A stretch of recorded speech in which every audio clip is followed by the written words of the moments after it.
On this week's episode of Local Matters, we hear about the upcoming sales tax holiday in Massachusetts, talk to Sue Giovanetti of the Plymouth Area Coalition for the Homeless, go on the local scene for the Pembroke School District-wide Art Show, and highlight what's happening in our South Shore towns. I'm Elizabeth Shanahan-Jewett. Let's get started.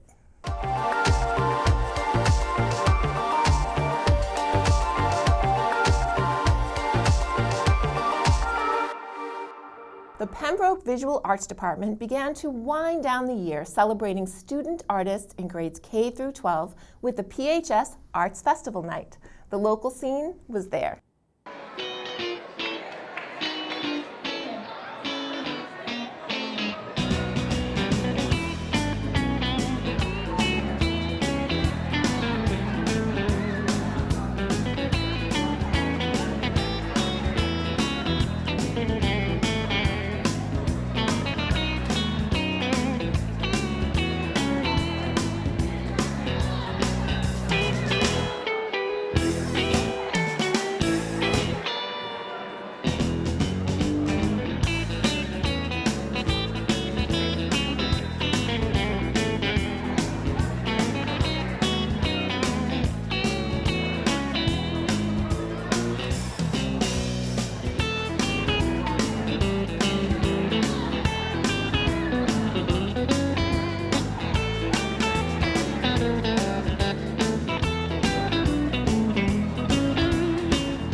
Congratulations to all of the artists. In the US and around the world, the hit TV show Survivor has survived over 250 seasons and created some of the most interesting competitive challenges on the small screen. On July 1st at 11:15 a.m., kids aged 6 through 11 are invited to their own mini Survivor challenge at the Plymouth Public Library. Through mental, physical, and creative tasks, participants will compete to outwit, outplay, and outlast each other to become the ultimate survivor. Sneakers are encouraged as this will be an athletic event. Register via the Plymouth Public Library website. Inebri-Art makes art accessible to the masses with a good dose of humor and drink. In a more low-key version of PopuPACTV, the local scene stopped by New World Tavern for Inebri-Art's life drawing event. Take a look.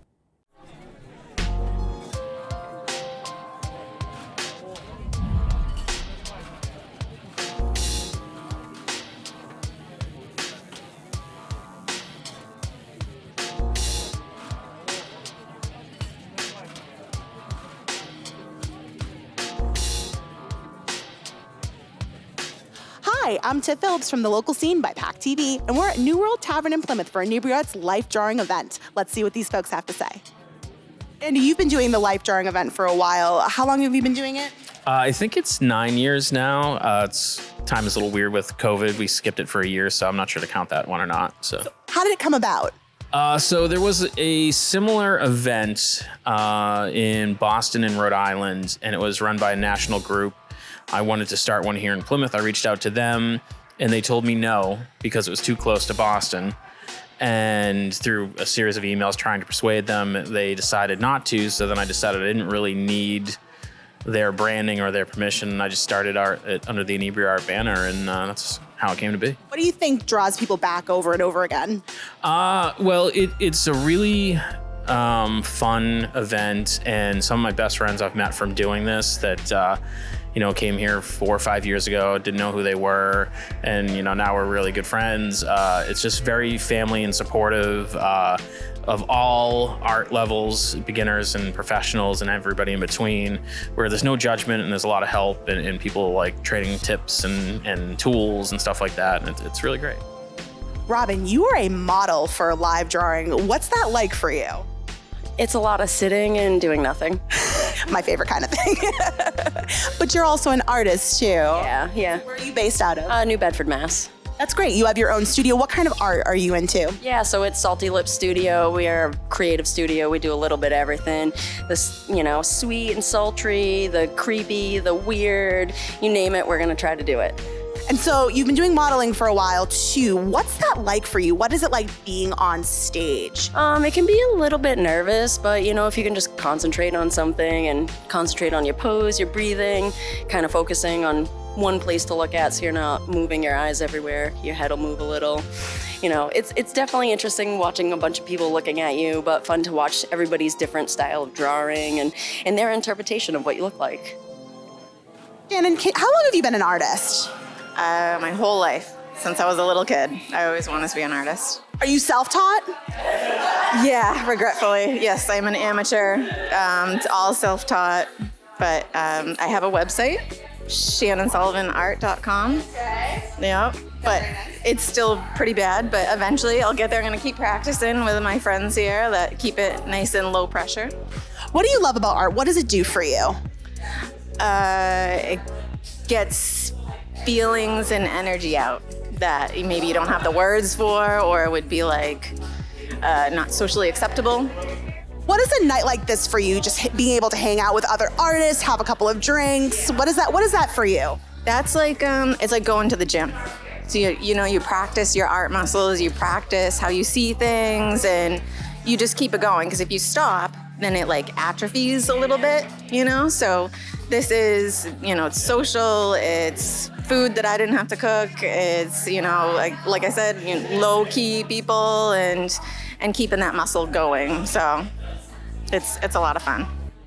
Ms. Lauren, you're fairly new to the art scene. Can you tell me that journey and how that came to be? So I actually work with Shannon, and about 5 years ago, she brought me to one of these events where Robin was modeling, and we just started coming from there, and I love it. It's great. So do you think you've developed a style yet, or do you think you're still working on that journey? I'm definitely still working. I have just started to be able to draw somewhat recognizable humans, which is great. But Robin has gotten me into cosplay and modeling, which is really fun. So what has cosplay been like for you? That's a whole nother art in itself. Yes, I love it. I was actually in a parade last December as Belle from Beauty and the Beast, and it was super fun. And seeing all the kids just light up was awesome. So what's your favorite part about cosplay? Just inventing different worlds. I love it. It's the best. How long have you been an artist? Oh my goodness. I always played around and got a scholarship to Mass Art and never went. Ended up getting married and having babies and blah, blah, blah. And then my son hooked up with lovely Shannon, who you just met. And she asked me to go to a class at Mass Art years ago, like 6 years ago. And I said, yeah. And I remembered how much I loved art. So that was my little catapult back into playing around with art, yeah. So what does art do for you? Well, interestingly, I am a hairstylist, so I sculpt and paint hair all day. So art, I think, gives you that freedom of expression and release and joy, and you can express anything with art, right? You can express pain, you can express love, you can express joy. So that's the beauty of art, and it's so personal that, how do you describe it? I don't know. It's just a really personal way to express what's in your heart. So. Yeah. So what is a night like this for you? Just be able to hang out with your friends? Lovely night to hang out with cool people and and just enjoy someone that's willing to share, modeling and be comfortable. And because life drawing is probably one of the hardest things to do in art, still lifes, you can put something on a table and you can draw it for hours and hours, it doesn't move. But when you have a model that moves every 2 minutes, it's like, oh, that's a challenge.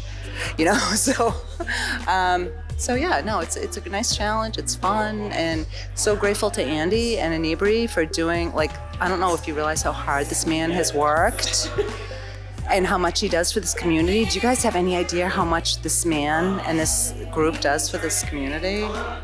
And he loves Plymouth. He loves this area. Yes. Amazing. He's incredible. Can you talk about your art and like what kind of style you have? How would you describe it?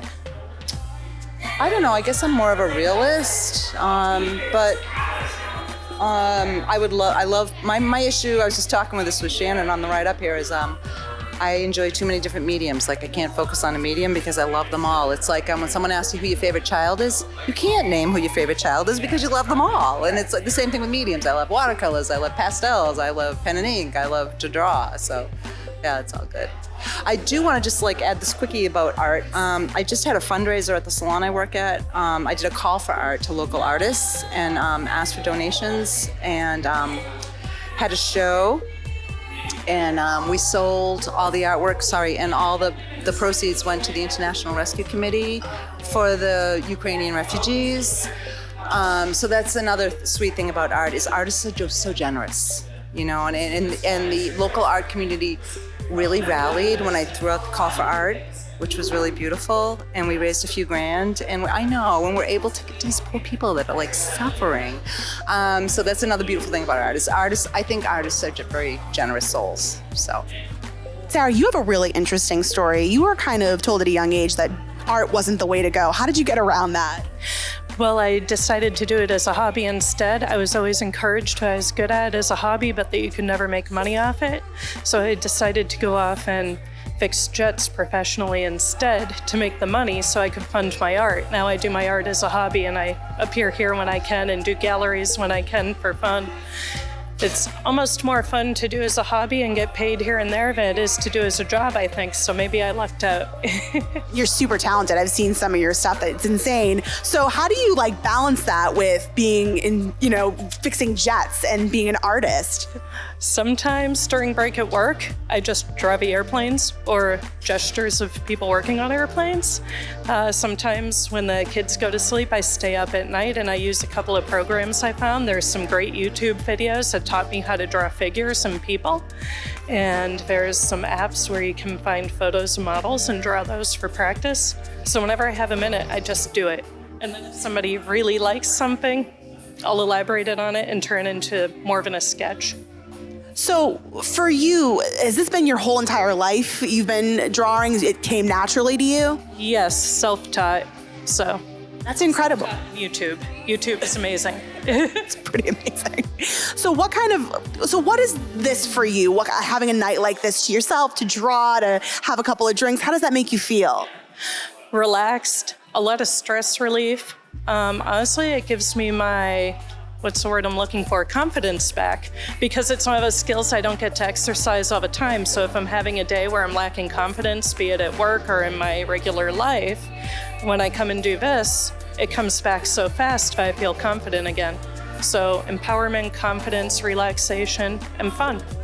It's been a great night at the bar. We want to thank Inebri-Art and New World Tavern for having us here today. Make sure to check out Facebook, Instagram, and Twitter for upcoming PopuPACTV events, and make sure to check out our YouTube channel for more on what's good and what's good to know. From all of us at PACTV, we thank you for watching. We'll see you next time. Check out Inebri-Art.com to keep updated on events, podcasts, and more of what Inebri-Art has going on in our area. There is almost nothing more hopeful in America than the return of our beloved 4th of July parades. This Independence Day, tune in right here on PACTV to enjoy the floats, festivities, and fun of the Plymouth 4th of July parade, starting at 9 a.m. At 7:30 p.m., the PACTV crew will bring you the Plymouth Philharmonic Concert live from the waterfront. Don't miss it on Comcast Channel 13 or Verizon Channel 43. If you can't be there in person, no worries. Both events will also be streamed on pactv.org/live. The Duxbury 4th of July parade, which takes place at 2 p.m. the same day, will be recorded and available for later viewing on the PACTV YouTube channel and pactv.org/Duxbury. For more on what's happening on the 4th, visit pactv.org. Since 1985, the Plymouth Area Coalition for the Homeless has strived to nurture and empower by providing shelter, food, and educational resources to families and individuals seeking basic needs. Julie spoke with Executive Director Sue Giovanetti. I'm so pleased to welcome Sue Giovanetti, who's the CEO of the Plymouth Area Coalition for the Homeless. Welcome. Thank you for having me. Thank you for being here. There is a misconception, I think, about what homelessness means. As far as what you do at the Coalition for the Homeless in Plymouth, what is homelessness? How do you define that? So certainly without stable housing is really, I guess, the simplest way to word it. We at the Plymouth Area Coalition care for families, strictly families, who find themselves homeless. They've been couch surfing, they've been evicted, they've had any number of things that have led to this situation, but they have no alternative, no stable housing that's possible. So through the Department of Housing and Community Development, we're able to, we have a contract with DHCD, and we offer housing. The families are placed by the state into the Pilgrim's Hope shelter. Okay, into your so it's not like they walk off the street and just say, you know, we need a place to stay, or does that happen also? So yes, it happens that people do call or arrive at the shelter looking for housing. We are not able to place them under those circumstances. We do, however, have the ability to provide them with some counseling and resources to get them into the pipeline to find another place. Emergency assistance housing or another form of shelter. Right. Now, you just do families versus individuals. That's correct. Was that by choice? Is that why is that? Because I think most people don't think of entire families as being homeless, whether it's an adult and one child or 2 adults and 6 children. You think of it's a homeless person. You see an individual that's homeless on a street. How did it arrive that it was families? So when the coalition started, they in fact started in the early years. They had some different individual shelters around town. At one point we had one for adolescents. Yep. We had a family shelter in Halifax. But the decision was made to really focus on, rather than being a mile wide, to really focus on family homelessness. And you're right, you're absolutely right. Families that are homeless often go unseen because they are couch surfing. Right. They are in their cars, unfortunately. They're in the campsites at the state forest. There are a lot of alternatives for a period of time until the weather gets cold or someone becomes ill. Or there's a lot of different extenuating circumstances, but our program is really a program where we focus 100% really on building up the families so that they become self-sustainable. Our job, first and foremost, is to find them housing that they can move forward with and sustain. But while we're doing that, we have an education program. We're making sure the children are enrolled in school and that the parents have the skills and the ability to care for them. That quite often families that are homeless haven't necessarily, they may have grown up within the system. They may not have had positive role models or even themselves experienced stable housing. That's not always the case, but it's quite often it can be. So we try very hard to provide the educational resources to help them build up those skills. So when you think about this, it's not just the basics. It's not just a roof over their head and food to eat. It's so much more. It's getting them ready to find the next place that they can maybe find a forever home in.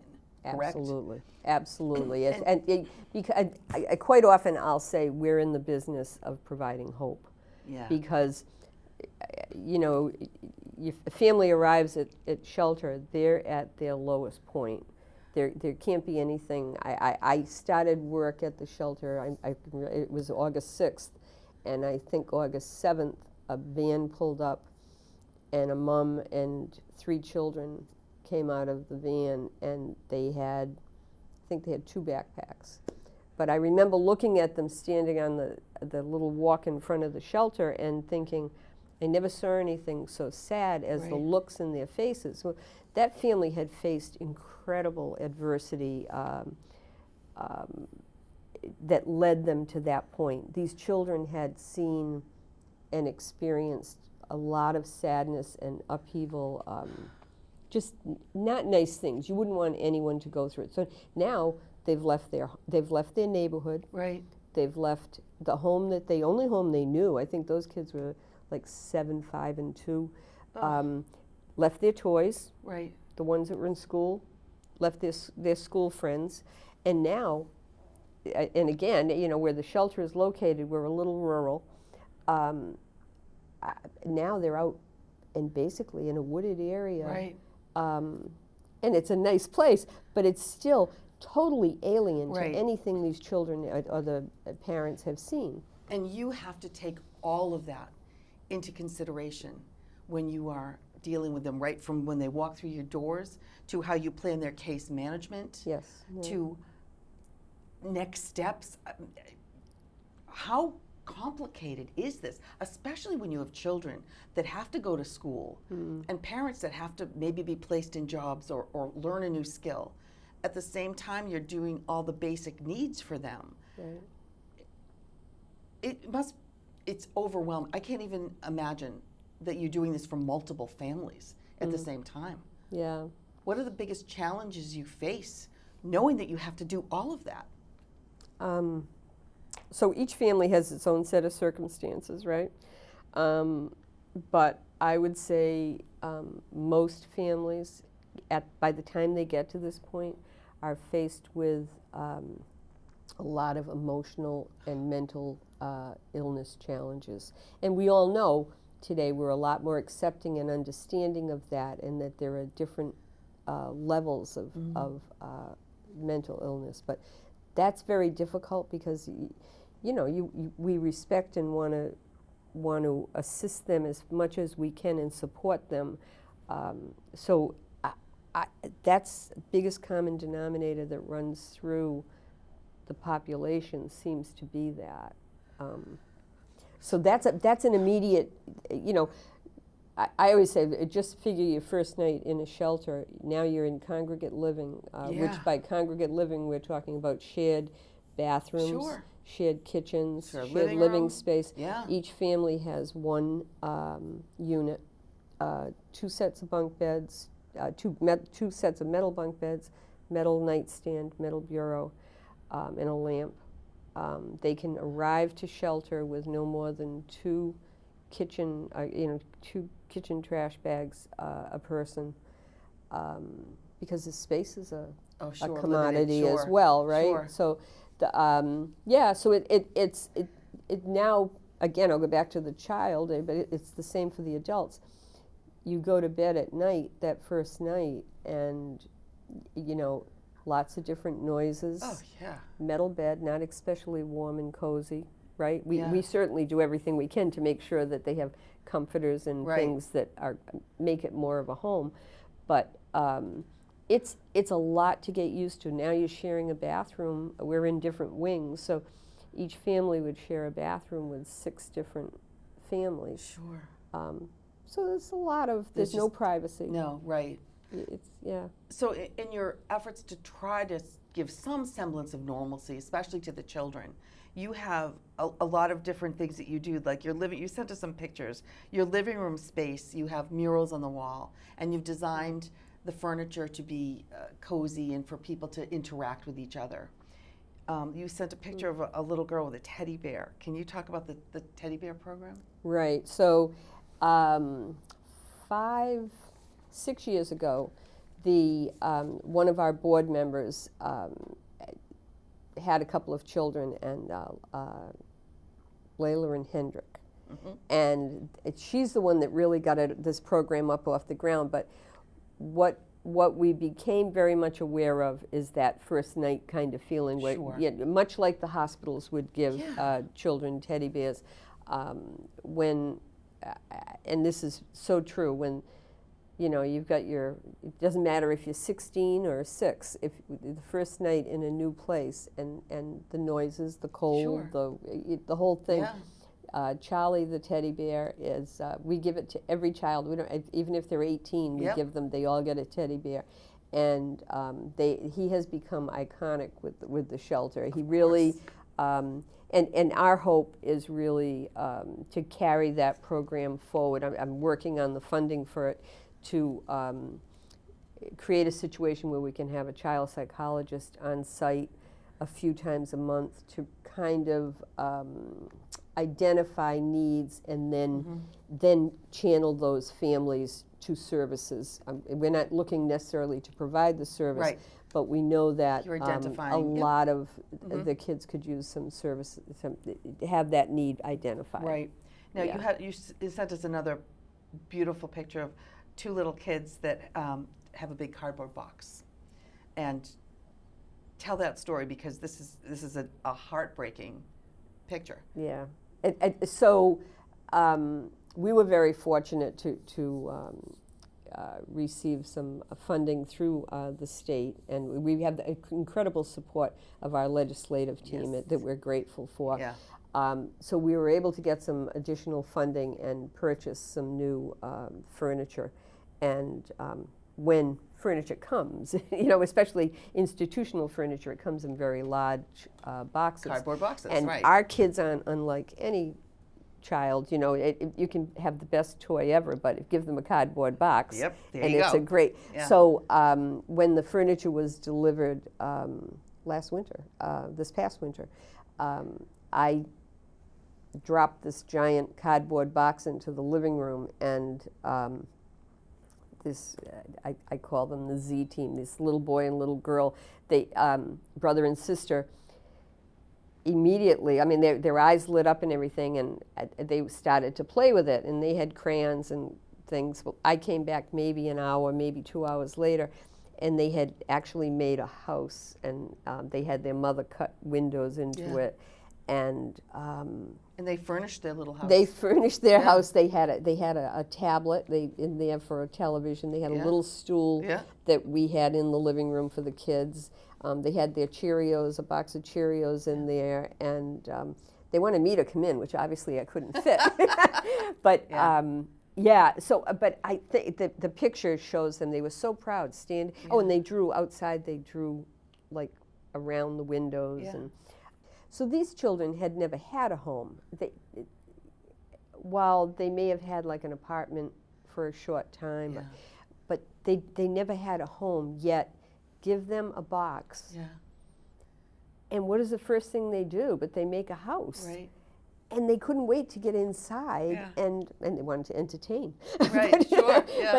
But it just spoke volumes about how essential and meaningful it is for all of us, whether we're 3 and 5 or we're 35 or 55. It doesn't make a difference.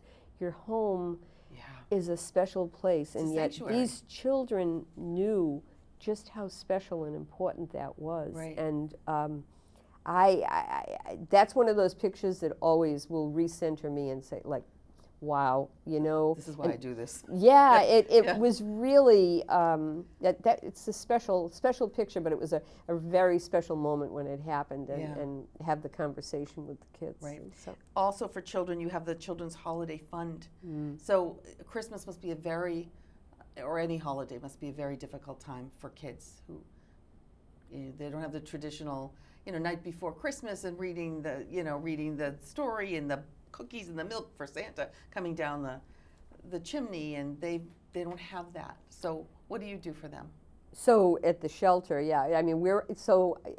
I'll very often say to the staff things like, one of the things we need to do is create memories for our families, and certainly Christmas is no different. And actually, away from Christmas, we have a bunch of tooth losers right now. I think they're Oh, all like 7 years old or tooth whatever it fairies, is. yeah. So all of a sudden, it was the other day, we're like, oh, I guess the tooth fairy has been visiting here quite a bit lately. Yeah. So, but children's holiday, yeah, absolutely. You know, I would start off by saying nothing that we do at the coalition is possible without the community. We have tremendous community support. We covered 22 communities. Yeah.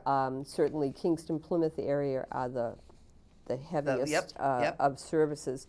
But I can't say enough about the support that we get from the community. And that's Children's Holiday Fund has been over 35 years. Yeah.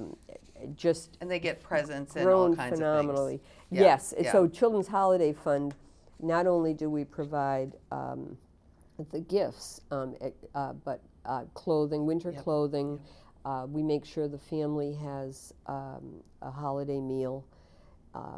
And we try, and we do children up to 18, which isn't like a lot of programs.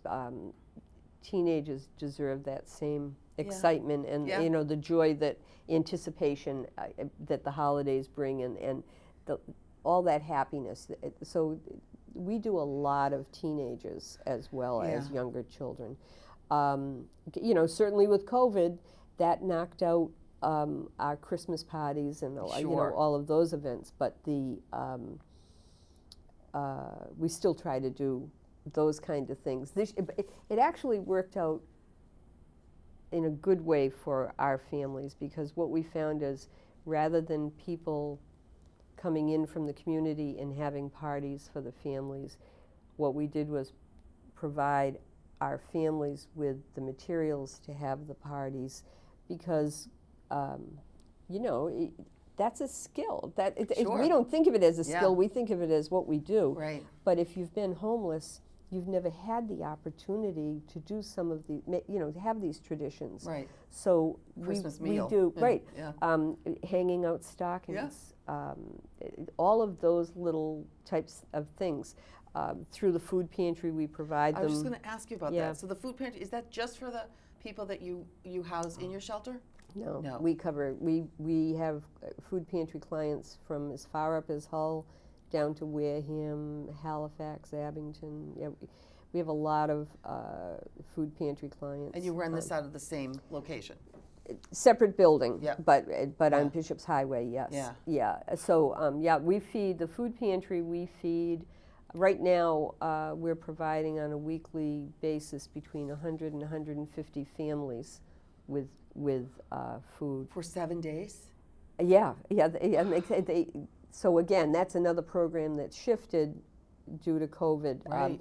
But during that time, the volume increased so much that we haven't gone back to our old format. Right. Where, And I would think now, where the food is so expensive, that you're probably getting even more people taking advantage of that.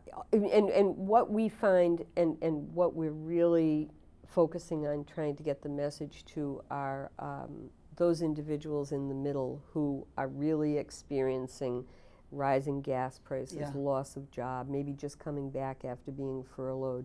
The middle seems to, they're not necessarily getting SNAP or TAFDC. You know, they're just hardworking people, and they need a little bit of extra support. Yep. And so we are very much trying to get the word out to those families that anybody can come to the food pantry. There's no income qualification. Right. You just come, and we're happy to serve you.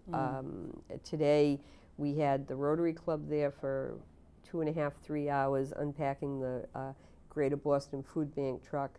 Then we had a shipment, 2 pallets of chicken that came in. We have other people in there unloading that. We're gearing up because we're opened up. Our pantry is open Wednesday, Thursdays, and Fridays. So but we're serving a large number of people. Yeah. So, I mean, I could talk to you for hours, because there's so many different paths we can travel down.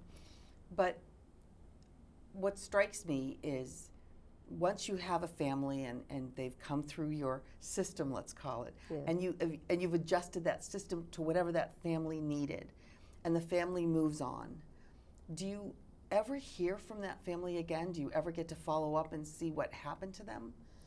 So we do stabilize families for 1 year after they leave shelter. Oh, great. So once we find, you identify housing that would be right for the family, and then hopefully it's a situation where we can work with them and they would have home base that would help them get through 1 year of rent and expenses. Yep. After 1 year, the expectation would be that they would made be it. able Yep, to they can carry do on. this, right. But we have several families that still come back to us, to the food pantry or to our fair program, Yep. where we can provide Yep. household items and clothing. Do people ever come back and volunteer that have been through and to give back? We have staff that have been familiar with the system, and yes, yeah. It's definitely, I think the most important thing to remember about the Coalition Shelter Program, EA Shelter Program, is that it is a program, and there are expectations when you enter. You just don't come in and hang out. Right. You have chores to do, and Yep. 30% of your time each week is expected to be spent on housing search Yep. with the support of a housing specialist. Yep. But there are expectations that you fulfill. So that's... Yeah. So that also will help, I would think, getting them back in that pattern of thinking that way. Right. That everything has there's a process that every family has to go through for everything that they do. Absolutely. I mean, one of the things that they have to work with their case manager is on a budget, establishing a budget. Sure. And most of them, they just don't quite get that. Yeah. So so it's how do you live within a budget? Yeah. And that's where the education program. We have an education program that is parenting, personal health, finance. Personal finance. How do you go on an appointment to go and look at an apartment? Yeah, right. How do you dress? How do you get a job? Right. We have a great a curriculum for how to get a job, and then we bring in a yoga teacher. So there's that other side, and you try to have somebody come in and do paint nights. Yeah. So there's the personal enrichment, but there's, again, I go back to, you have to have hope. Right. And children especially understand. Yeah, very often, children are pretty optimistic. Yeah. It takes a lot for a child to Yeah. get really down. really down. Yeah. But I think we work very hard at keeping it upbeat. And the murals on the walls in Yeah. the living room. I had a student from Boston College that lives in Kingston come in and do the artwork. And each living room has a different mural, and they're good. They're Yeah. great additions, and Yeah. and they add to the ambiance of the room. right. And Yeah. and what we don't want the shelter a place where you stay. We Right. want the shelter to be a place where your experience is positive, and where you're allowed to become a parent and kind of just get stronger. Right. And I think I know we do a good job at it. It's certainly, like everyone, we've had a difficult couple of years. Right.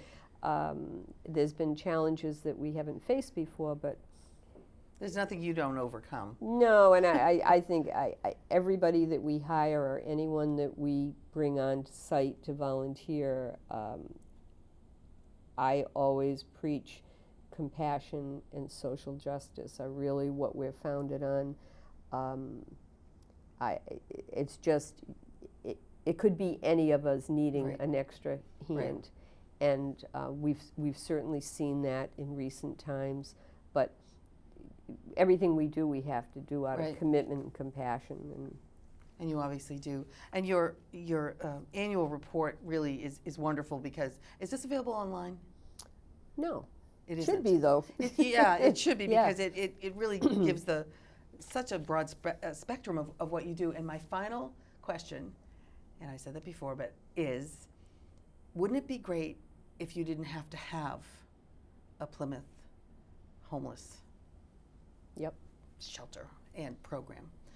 And do you ever, I'm sure you do, but is there any way to identify why people become homeless and stop it before it happens? And I know that's a utopia, but over the years that you've been doing this, are there patterns that you've seen? Are there other things that other people or other groups or organizations or anybody can do to try to help prevent that family from getting off the van? So I do believe that we live in a state that is making every effort to make that happen. You know, we're all, anybody that's in this sector of work is trying to be more creative about how we can avoid homelessness. Right. Housing first, you've probably heard, you know, that rather than getting people into programs and things, put them in an apartment. Yeah. But you need the apartment. Right. So I have families at the shelter that both work, yet for them to save the money to even get into an apartment is difficult. It's so hard, yeah. Minimum wage, that I believe that the housing, the amount of money you'd need to make an hour to be able to afford what would be considered affordable housing is like $33.75, something like that. And so $34 an hour to get into housing. It's just, that's the big problem. Sure. So do I see it? It's going to take decades. Right. I mean, while I'd like to be out of business, the reality is, I mean, we're looking for new property so that we can have an expanded campus. And we're looking at more of a campus vision where we would have a situation where our families in shelter would, and those that have their own housing but use our services would have accessibility to resources, to state offices, to stores, to so doctors' offices. Everything would be there, But we have kind of a vision, or I have a vision of shelter, transitional housing, where you'd have oversight, but you'd have your own housing, but with oversight. And then affordable housing that's truly affordable. But also, you'd have the FAIR program, you'd have the food pantry, you'd have access to Walmart, you'd have, not that it would be strictly need-based services, but need-based services that would blend into a housing, light retail environment. Right. Because if anything, I think people now have recognized that we can talk about these things, and we want to talk about it, but we want solutions. Right. And one thing is always tied to another. I have a meeting in 2 weeks with the Marshfield group that is really looking to develop some more, flesh out some new ideas. Sure. How can we all help each other? How can we start finding some housing solutions and just increased basic needs support that not for those people that we consider living in poverty necessarily, but for those people who have the need. Right. And we need to change our language. Yeah. We need to change and the language. The stigma. Yeah. Because there is a huge stigma about a homeless person. Exactly. And a lot of look down on, that. Yes. It's awful because I don't think anybody asks to be homeless. I don't think anybody grows up saying, boy, that's what I want to be. No. They don't. And again, I'll go back to the community and the community responsiveness. We have a client that needed a job. He's two children, the children's mother and himself, so they've got the family unit, they need a job. So we were able to find a business in the area that was willing to give him a job and actually come and pick him up at the shelter and then bring him back at night. Yeah. They needed the employees. Yeah. We know we're all struggling for employees. Right. They needed the employees. Right. He needed a job. What a great creative way of making things happen. Yeah. And he walked taller. Yeah. Oh, yeah. He came home a much more steady guy. Those I love that story too, because And that's community. Yeah. And that's what we have here. We are very blessed to live in a community where people really do care for each other and watch out for each other. Yeah. And people like you are just, there are no words, Sue, for what you do and how many wonderful things you've done for so many families over the years. Just given the opportunity, you know, I've been grateful to have the opportunity to be at the coalition and just to be able to give back to the community. And well, thank you for what you do. Well, thank you for saying that. And I appreciate it. People can go to the website and really find out how they can help too. Yes. Oh, yes. Yeah. Absolutely. Absolutely. And now things are opening up, and we're getting to a better place that way. So. Well, thank you very much for joining us today and Thank educating us. Yeah. Well, Appreciate like it. I said, I could talk forever. So. I know. Thank you for having me. I Okay, appreciate it. thank you. You bet. Thank you. Learn more about how you can help by visiting PlymouthAreaCoalition.org. On July 9th, head to Kingston for Music at the Library, featuring recording artist Kyle Carey.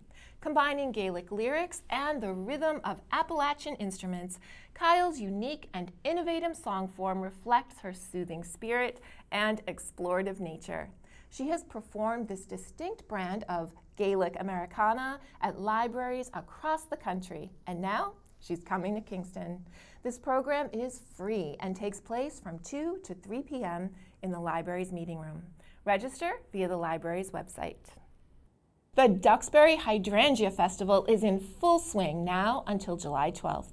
On June 30th, from 10 a.m. to 2:30 p.m., you are invited to a special celebration of these big, beautiful blooms at the Duxbury Free Library. The Hydrangea Happiness Celebration and Presentation will feature floral arrangements, watercolor painting, and decoupage oyster shell workshops, and a lecture given by the Hydrangea guy himself, Mal Condon. The Duxbury Student Union will also have its Hydrangea Instawall project on display. Refreshments, raffles, and giveaways will also be on the agenda for this wonderful day of community fun. Registration for this free event is required. Visit the Community Garden Club of Duxbury's website for more information. Part of a carefree summer is a carefree look, and it doesn't get more carefree looking than tie-dye. On July 11th, the Pembroke Public Library invites kids aged 8 to 18 to get colorful with its fun outdoor event, Tie-Dye DIY. Kids will be dying to color items like drawstring bags, beach towels, and more. Or bring one white cotton item from home, like a mask, pillowcase, or a good old traditional t-shirt.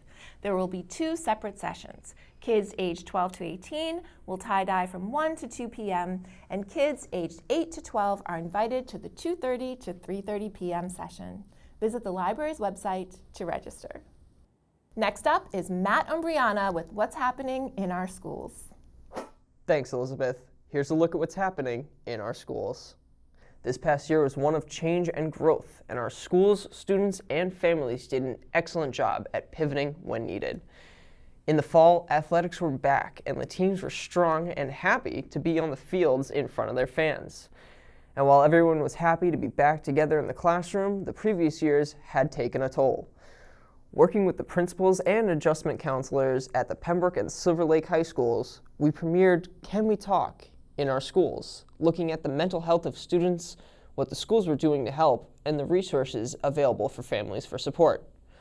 Moving into the winter, the arts were celebrated with concerts and in-person performances, showcasing the musical talents of the students. There were also new episodes of Life on the Lake and Titan TV News, hosted by students involved with the EdTV programs in the high schools, and shown on the education channels in Kingston and Pembroke. Wrapping up the year came with more concerts, sports, and art events, including the all-ages art show in Pembroke. And it was capped off with the graduations of the class of 2022. We also acknowledged 4 students, 2 from each district, with the PACTV scholarships. In Pembroke, the scholarships were awarded to Jake Fahey and Kaylee Walker, and in Silver Lake, the recipients were Connor McKinnon and Messina Sheehan. All 4 students were part of the Titan TV and Laker TV programs for all 4 years of high school, and we wish them the best of luck in any and all things that they do in the future. Thanks for watching this edition of In Our Schools. I'm Madam Brianna, and we'll see you in the fall. Thank you, Matt. Looking for cool activities for your little ones this summer? The Kingston Recreation Department is holding a 4-day art camp from June 28th to July 1st from 9 a.m. to 1 p.m. Available for grades K through 5, this program by Inebri-Art will get your kids hands-on with pottery, painting, arts and crafts, games, drawing, and fabric arts. For more information and to register, visit kingstonrec.com. Starting in July, the Duxbury Senior Center will be hosting Memory Training, a 4-week educational program to help seniors improve memory retention. You'll learn strategies and techniques demonstrated by certified trainers in an interactive setting. Classes will meet Thursdays from 9:30 to 11:30 a.m. on July 14th, 21st, 28th, and August 4th. Pre-registration is required. For more information, visit the Duxbury Senior Center website or call 781-934-5774. Here's Keith Hughes with an all-new Snapshot. Welcome to Snapshot, where we take a local look at the government stories that you may have missed.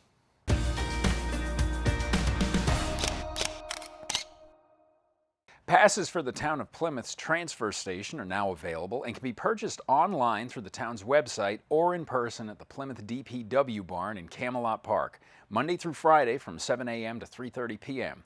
Options are available for a full-year permit, a recycle-only permit, and a seasonal permit. Passes are valid for the 2023 fiscal year ending on June 30th of 2023. For more information on the solid waste program, including hours of operation, recycling guidelines, and where to buy bags, visit plymouthma.gov/solid waste.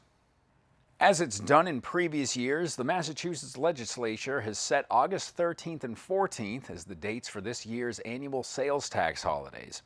On that weekend, shoppers won't have to pay the 6.25% sales tax on the majority of goods less than $2,500. Exclusions include the purchase of cars, motorboats, food, alcohol, tobacco, and marijuana products. You can learn more about what qualifies and limitations on the Department of Revenue's page at mass.gov. The Kingston Historical Commission has announced a historic house plaque program to encourage awareness of the town's historic structures. Houses should be 80 years old or older. Research is done primarily by the homeowner, accessing information from the Registry of Deeds, the library's history room, and other resources. Once the research has been submitted and approved by the Commission, owners can place an order for their house plaque. Applications are available online at the Historical Commission's page on the town's website or by email. For more information, contact the Commission at khc@kingstonma.gov. In the Pembroke Select Board's June 8th meeting, Town Manager Bill Chenard started discussion on moving forward with the Community Center project. Reviewing the history of the 3 committees over 17 years who have looked at the project, a schedule is set for upcoming meetings to consider next steps. The financial aspect is scheduled to be discussed at the June 22nd meeting, including building cost projections, debt schedules, the bid process, and what options to consider. In July, there will be discussion on moving forward with the process and for the board to determine next steps. In August, public forums will be held to listen to residents and their views on the project. As the plans become more definitive, they'll be available at Town Hall and the library for the public to review. You can watch the meetings live on Pembroke's government channel, Comcast 15. Previous meetings can be accessed at PACTV.org. And more information on the project can be found at PembrokeMA.gov. Thanks for watching this edition of Snapshot. I'm Keith Hughes, and we'll see you next time.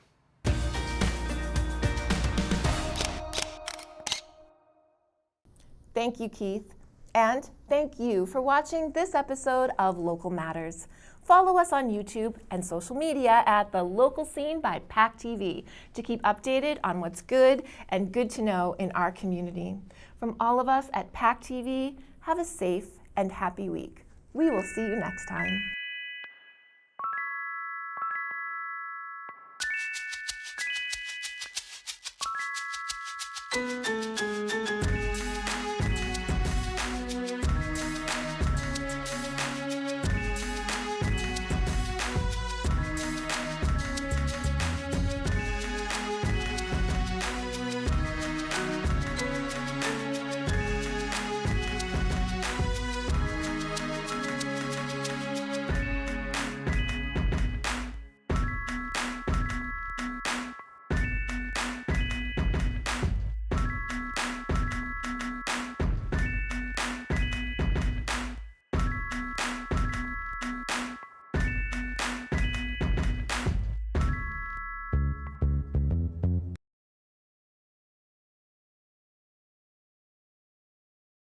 Thank you for watching. We are grateful for your attention.